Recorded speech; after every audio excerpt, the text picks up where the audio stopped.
Meters ang unit. Hindi, okay na yan. Gusto ko ganyan para may bubong sa ilalim. Parang bubong siya, hindi, parang may size ilalim. Pero yung kanang yung poste niya, i-ano mo lang dito, hindi siya yung poste nasa, hindi siya ganito. Ganito oh. Ito, abante. Abante lang siya, meron pa. Overlap yun ang tawag. Oo, kaya naman yung i-support yung dulo, diba? Basta hindi masyadong mahaba yung dulo. Kanya i-support ang 1 meter siguro. Yung 1 meter, overlap siya. Pero dito yung sahig, nanbawa dito ang kulong, dito ang sahig. Yung lampas, overlap. So, bibili pa ba ulit ng materials? Mayroon pa. Ingredients? Kailangan na ba natin ng ingredients?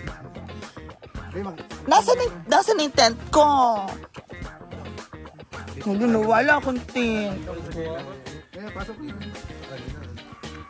Ganyan na, oy. Sa free time. Unahin ko pa ba yung tent? Ito na pang mabutan nila, maraming dildo. Dildo? Oo, yung Ito yun o, yung sinasabi ko. Ganyan. Ay, hindi yan. Yung isa. Wala. Wala. green, kulay. Dili. Green, ha? Kinuha mo kasi iba yun. Oh. Ewan ko. So, ayan na. Ayan na ang mga poste. Pag-aanohan ng poste. So, di ba, Foreman, ang lupa is loam. Loam, di ba? Loam, clay, and sand, and ana. Kasi river ito. Basin nga river before. Tama. Tapos forest sa itaas. Ay, magtanim ako dyan ng pine tree.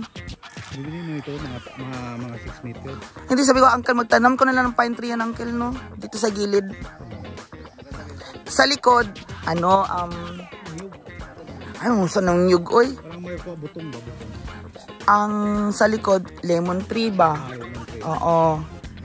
Matibay naman ang lemon tree, diba? Tsaka hindi siya lalaki ng sobrang laki. Oo. Bibit na sa likod. Ayan na. Ayan ng 1, 2, 3, 4, 5, 6, 7, 8 na haligi. Meron ba sa gitna? Yung alalay. Wow. Wow. Pero hindi naman nakatayo lahat. Isa lang or dalawa? At tatlo sa gitna din. O, diba? Hindi na tayo kukulangan ng pundasyon dyan, guys. Na meron pa tayong pundasyon ng bato. Malaki ba itong bato na to, patanggal? Hindi na matanggal. Andun yung side sa taas, oh. Hindi mo matanggal tong batong malaki na to. Nasa ilalim yung kanyang Oh. Tulad ka, Madam Ren. Di ba silalim yung malaking bato? Ay, lagi na. Naid ako ng bato. So, ito po ang composition talaga ng lupa. Hindi siya hindi siya basta-basta mag-absorb ng water. Hindi siya basta-basta absorb ng water na na magiging parang buhangin. It's very hard. O, timo nagbuo talaga. Hinukay mo lang yan pero buo ang soil mo. So, soil integrity lang tayo. Ayan o. So, this is actually good na rin for constructing.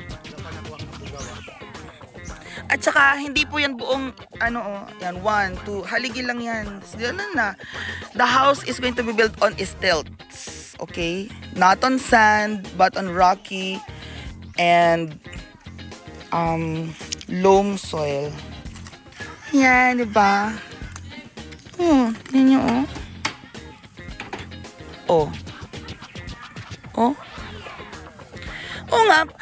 nyo, ba't nang bubuo-buo to, Foreman? Mau ba? So, ibig sabihin, kahit basain ko to sa tubig, para siyang, pag basain ko sa tubig, hindi siya basta-basta maghiwalay. Tama. Hindi nga dumidikit sa kamay ko eh. 'Di ba? Buo siya Pero fertile siya, fertile. Parang ako fertile ako dahil. Ay, char. Ayan ang natin Mo ba? And the rocks. So, kayo na lang po mag-judge, mga guys. Anyway, bahay kubo lang naman to. Hindi naman po ito yung 5-story building. Hindi po ito 5-story building. Pero kila mama, yung kanilang sa building, ang lalim ng hinukay. Kasi may parking pa sa ilalim eh. Ang hinukay is 8 feet. 8 feet parking pa. Tapos may hinukay pa ulit sa ilalim na para sa mga 5 feet, hindi, patag. Pero, sandy. Sandy ang soil. Dating sa dagat. So, this is your soil. See, guys, ito ang ating soil.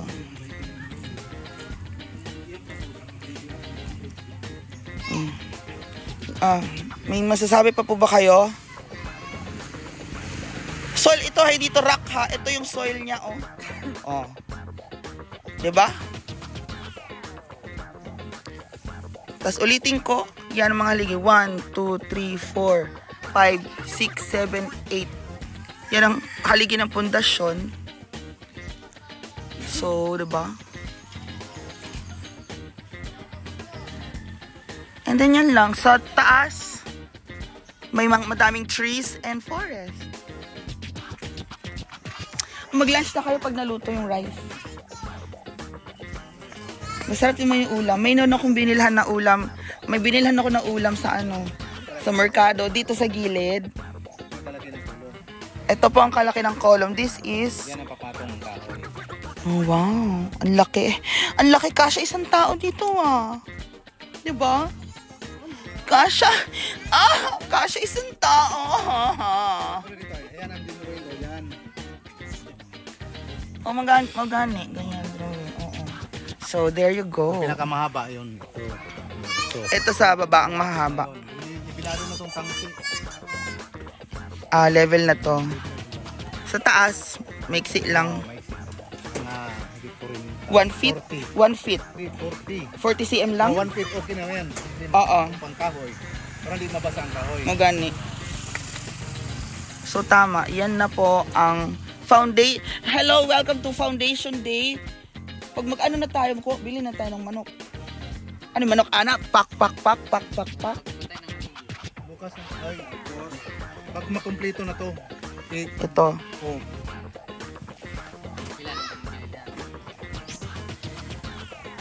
So, steel talaga to foreman ipapasok sa ganyan. O, diba? Oo. So, that's cement and steel for the foundation, guys. O, diba? So, see you later. Bye-bye. Thank you, Foreman. Foreman, pwede ka na tutawagin 5-man. Voltes 5. Oh.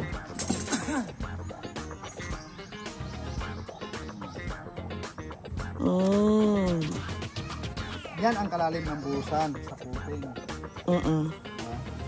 Pag nabusan to, yan. Yan ang sulit sa lalim. Tsada. O, ganyan din sa apartment eh. Pero mas lalim pa. Kahit mga pundo. O, gani. Pero sa apartment, manggod. Oo, tama. Ganyan din yung lote sa lote namin. Ganyan yung lupa. Pero ang ginawa kasi yung mataas yung bahay, 3-story manggod. Pero minimal lang naman. Ito lang, kung malaki mong bahay. Hindi naman ako magpapatiles diyan. Oo. Hindi naman ako magpapatiles diyan, di ba? Flooring lang. Carpet. Kahoy. Oo, kahoy lang po yung bahay, dai. Hindi po yan konkretong bahay. Kahoy po yan, ha? Malaki, dahil madali naman binulis. Lililoy, okay na ako. Okay na ako dun. Mas gamay pa nga apartment ko eh. So guys, ayan, yan ang latest update, second day, foundation day, okay? I'll see you later, bye-bye.